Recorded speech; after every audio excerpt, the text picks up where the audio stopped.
ఇంతమంది కన్నీళ్ళ మీద కడతా ఉన్నారు మీరు కోటలు, మీరు మీ ఫ్యూడలిస్టిక్ కోటలు. యువతని వాడుకోవడం తప్ప యువత కోసం ఆలోచించే పరిస్థితులు ఎవరు లేరు. నిజంగా కడుపు వేదంతో కడుపు మండి వచ్చాను రాజకీయాల్లోకి. మమ్మల్ని మాట్లాడితే నువ్వు రౌడీ సేన అంటాడు ఈయన పెద్ద మనిషి.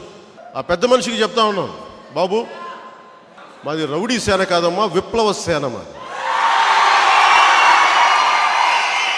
రౌడిజం చేసే వాళ్ళకి, గుండాయిజం చేసే వాళ్ళకి ఎదురు తిరిగితే మీకు ఎలా ఉంటుందో తెలియదు కదా. మీకు తెలియదు కానీ మీకు అనిపిస్తుంది, మాకు రౌడీలా అనిపిస్తున్నాం మేము. మీరు పిచ్చి వేషాలు వేస్తే, రిపీటెడ్గా చెప్తున్నాను, మీరు మాట్లాడితే మీరు హత్య రాజకీయాలు చేయగలం అనుకుంటున్నాను మీరు. ఈ రోజున పొద్దున కూడా నేను న్యూస్లో చూస్తూ ఉన్నాను, అనంతపురం చెందిన ఎమ్మెల్యే ఎవరు తమ్ముడు సోదరుడు అండి, మేము హత్య రాజకీయాలు చేయాలనుకుంటే ఏదో ఒక క్రిమినల్లో ఒక హంతకుడు ఆయన ద్వారా మేము చేంజ్ చేసేయగలం. నాకు అర్థం కాలేదు, మీరు వైసీపీ పార్టీనా, వైసీపీ టెర్రరిస్ట్ ఆర్గనైజేషనా, ఉగ్రవాదుల సంస్థ? ఏం మాట్లాడుతున్నారా మీరు? సజ్జల గారు ఏం మాట్లాడుతున్నారు? ఒకవైపు ఏమో ఇప్పటం గ్రామాలు ఇల్లు గుల్పిస్తాం, లేదంటే మేము హత్య రాజకీయాలు చేయలేక అంటాం. ఏం మాట్లాడుతున్నారా మీరు అందరూ? ఇదా మీరు ఇచ్చేది ప్రభుత్వాలకు? మీరు ఇచ్చే సలహాలు? మీరు మేమందరూ చేతులు ముడుచు కూర్చున్నాము, మేము చేత కాదనుకున్నారా? మాకు బెదిరిస్తారంటే మీరు అందరినీ, మా వాళ్ళందరినీ.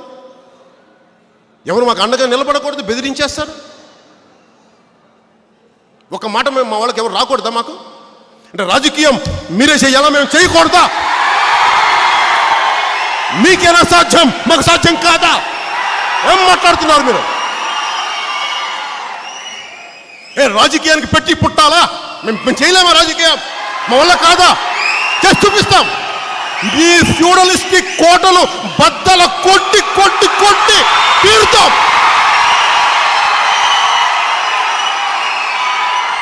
ఏం మాట్లాడతారు ఒక్కొక్కళ్ళు? మీ తాటాపుకి చప్పుళ్ళకి మేము బెదరం మేము